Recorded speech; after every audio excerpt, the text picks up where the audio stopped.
bosen, bikin super kantuk, dibelai angin pula. Waktunya super. Super mulai ngecreng, asamnya wow, super shocking, manis di ending. Yuk, langsung on lagi. Super mulai ngecreng, langsung on lagi. Cobain yuk.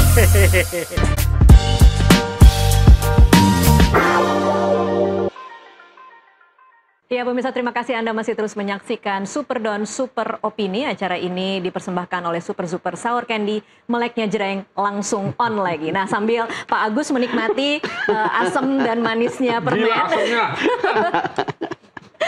Jreng tapi kan. Melek gua. Melek langsung. Pak Agus, kita akan bicara di segmen ini bagaimana konsekuensi lanjutannya setelah Presiden mengatakan bahwa akan tanggung jawab. Kita kemarin sebelum Presiden mengatakan itu sudah banyak ada analisa-analisa kalau tidak pakai APBN dan Antara kan yang akan tanggung jawab sebagai skema non APBN. Nah, apa konsekuensinya? Ya tentu konsekuensinya kan Danantara kan mengambil dividennya BUMN diambil semua yang tadinya masuk ke APBN. Makanya Menkyu bilang ya lu udah dapet duitnya lu bayarlah kan gitu. Nah sekarang mau gimana ini mesti diatur. Mungkin mesti tanya pada ahli makro gitu ya supaya ini semua jalan. Karena kan belum sudah kita teruskan sampai Surabaya. Nanti dulu. Saya setuju ini diteruskan tapi harus momennya tepat. Kenapa? Karena akan ada yang korbannya yaitu penerbangan. Sementara pemerintah kasih 30 T lebih kan? Dan masih utangnya 300 sekian T. Nah itu gimana? Ya kan kanibal dia pasti. Karena apa? Bandara itu selalu ada di luar kota.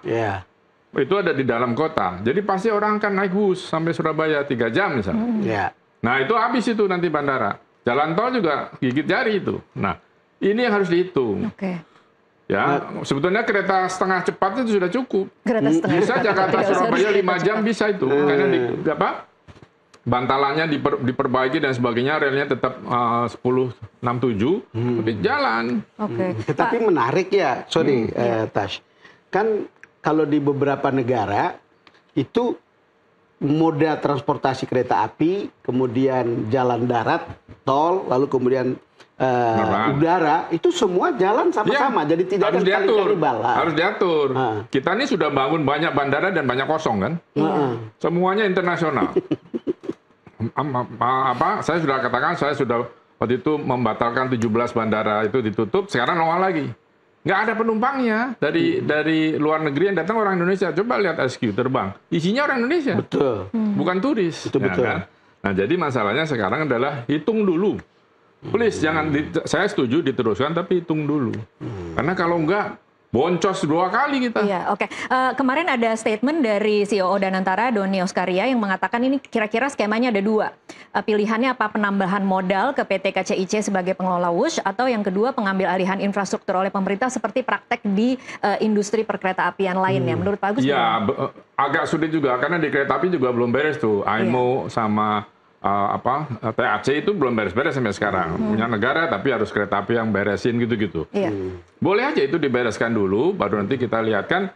Kalau kita rundingan restrukturisasi dengan Cina kan juga macam-macam. Ada yang sahamnya dijual, nanti siapa swasta mau masuk, atau kan itu mekanisme saja biasa. Nah tinggal sekarang harus ada visibilitas tadinya mau kemana ini. Ya kan, ngurangin budget APBN pasti kan. Nah, yang belum selalu tidak dibahas adalah siapa yang bayar frekuensi 900-nya Telkomsel yang dipakai oleh WUSH 5 MHz, 1,3 T per tahun. Siapa yang bayar? Saya khawatir yang bayar Telkomsel, saya nggak tahu. Karena itu atas nama dia. Dulu sudah saya sarankan bikin sendiri. Jadi mereka pakai frekuensinya Telkomsel itu ya? Dia punya 15, dipakai 5. Nah itu harus bayar BHP-nya. Nah kalau Mas Fahmi, ada nggak studi kelayakan soal supaya tidak saling kanibal tadi itu ya? Studi kelayakan untuk pembangunan, kalau misalnya mau dilanjut, betul kata Pak Agus bahwa ini visibility tadinya harus matang dulu nih Pak. Paling nggak harus dilihat nih proyeksi permintaan, kemudian integrasi multimoda. Ini jangan sampai ada di pinggir-pinggir kota lagi nih.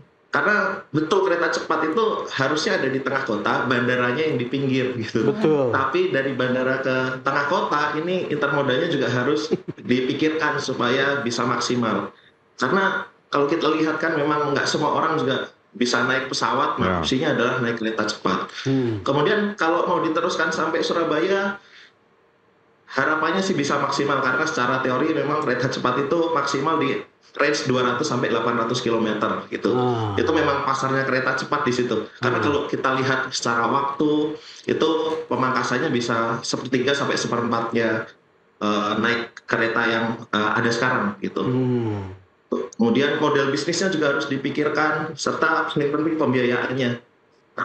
Itu yang 4 poin itu saya memang visibility tadi di awal memang harus benar kata Mas Agus tadi. Iya betul. Jadi, pembiayaan. Jadi kalau ini mungkin saya mencoba menempatkan ini di kacamata publik ya, Pak Agus ya. Ini kan publik kemarin dikagetkan ternyata kita harus bayar hutang yang begitu besar, tidak tahu sumbernya dari mana. Tiba-tiba kita bicara kita mau bangun lagi jauh sampai Surabaya. Ini nih logikanya bagaimana ya Pak Agus? Seperti gali lubang tutup lubang atau bagaimana? Logika kita orang Indonesia itu proyek. Oke. Semakin ada proyek, semakin gue bisa ngitung, bisa gue kantongin. Kan gitu aja, simple.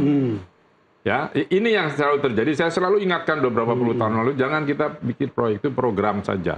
Nah, kalau proyek, jadi, makin jauh makin gede kan? Nah, makin bisa gue kantongin berapa? 10, 20, 30%. Itu loh. Itu yang harus kita hindari. Kalau Pak Prabowo sudah bilang gitu, artinya tidak ada lagi. Ya, harus kan bersih harus dari itu. hukumannya juga jangan cuma taruh di Sukamiskin. Enak itu bisa pulang. Ya kan? Ya harus di tempat kopi dimiskinkan terus kalau tembak mati banyak nggak tidak setuju. Kalau saya sih setuju, tapi ya itu.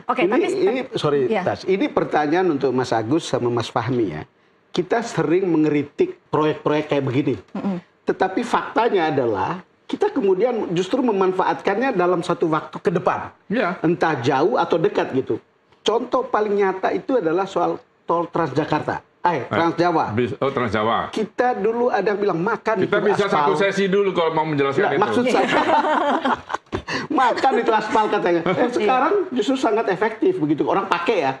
Orang kalau ke Semarang lebih baik naik mobil daripada naik pesawat. Kira-kira begitu. Poin saya adalah bahwa hal-hal seperti ini mungkin memang ada beberapa syarat yang betul-betul harus rigid dan teliti sehingga tidak ada kesan ada proyek, karena ada proyek lalu kemudian orang mau makan dari proyek. Gini, ada satu studi yang hampir tidak pernah dilakukan oleh pemerintah yaitu antropologi studi. Itu studi soal manusia. Contoh, Transjawa jalan. Kan mati di Pantura. Iya, itu dia. Terus kita suruh pindah ke rest area, nggak cukup. Kedua, itu dia jualan kan di rumahnya, tidak sewa. Kalau dia ke sana dia sewa. Nah, selesai. Complicated ya. Itu kan tidak dihitung. Itu ada di antropologi tadi. Nah, hal semacam gitu sama kereta cepat. Mau apa sajalah moda itu harus dihitung. Bikin bandara bagus. Karena pejabat ini asalnya dari situ buat memplis dia, gua bangunin kan. Nggak benar gitu loh. Nah itu jangan diulangi lagi. Semoga Pak Prabowo, Pak Presiden paham itu. Oke, ini kan kemudian kembali memantik diskusi panjang tentang bagaimana ketika seorang pemimpin itu menjabat, dia memang punya program-program yang menjadi program-program prioritas yang dia ingin wujudkan sebagai legacy mungkin ya Pak Agus. Nah, tetapi kemudian atas nama menyediakan pelayanan publik atau atas selalu seperti itu. Dan kemudian Presiden itu kemarin juga sempat ada diskusi, Presiden itu berhak kok menggolkan satu proyek meskipun itu tidak untung rugi, katanya jangan dihitung untung ruginya. Ya, ini investasi, ada kata-kata investasi sosial. Nah, sampai di titik mana sebenarnya investasi sosial itu seharusnya memang tetap dilakukan dalam koridor yang tetap memperhitungkan investasi bisnisnya seperti apa? Kalau investasi sosial, pemahaman saya adalah itu investasi dasar atau infrastruktur yang dianggap itu sangkos.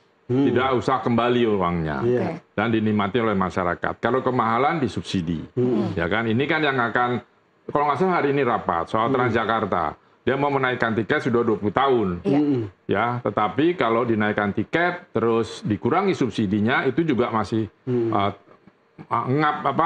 si Transjakartanya akan juga pusing. Harusnya naik tarif, subsidinya tidak dikurangi. Nah, itu yang harus dihitung. Ya, dan dari situ kelihatan itu sosialnya, willingness to pay sama ability to pay juga dihitung.